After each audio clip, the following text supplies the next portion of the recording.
தரங்கம்பாடி அருகே கருவியில் விபத்துக்குள்ளான காரின் 4 சக்கரங்கள் மற்றும் மியூசிக் சிஸ்டத்தை திருடிச் சென்ற மர்ம நபர்கள். ஒரு வாரமாக சாலையோரம் ஆபத்தான நிலையில் நிற்கும் கார். விபத்து குறித்த தகவல் இல்லை என காவல்துறை தகவல்.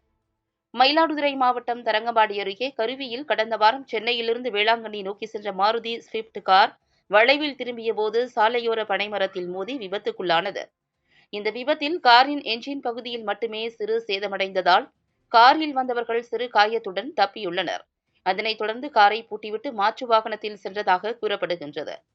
இந்நிலையில் விபத்துக்குள்ளாகி நின்ற காரை நோட்டமிட்ட மர்ம நபர்கள் காரின் கண்ணாடியை உடைத்து காரில் இருந்த மியூசிக் சிஸ்டத்தை திருடியதுடன் காரின் 4 சக்கரங்களிலும் கற்களை முட்டுக் கொடுத்துவிட்டு சக்கரங்களையும் திருடிச் சென்றுள்ளனர். காரை மீட்க வந்த உரிமையாளர் காரின் சக்கரங்கள் இல்லாமல் தரையோடு தரையாக கிடந்த காரை கண்டு மீட்க முடியாமல் திரும்பியுள்ளார்.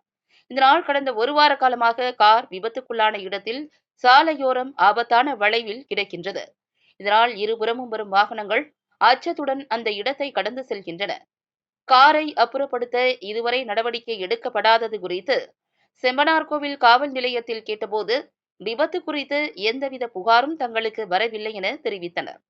24 மணி நேரமும் போக்குவரத்து கொண்ட தேசிய நெடுஞ்சாலையில் விபத்துக்குள்ளான காரில் திருட்டு போன நிலையில் ஒரு வாரத்திற்கு மேலாக கார் அப்புறப்படுத்தாமல் இருப்பது மேலும் விபத்தை ஏற்படுத்தும் என்பதால் காரை விரைந்து அப்புறப்படுத்த வேண்டும் என வாகன ஓட்டிகள் கோரிக்கை விடுத்துள்ளனர்.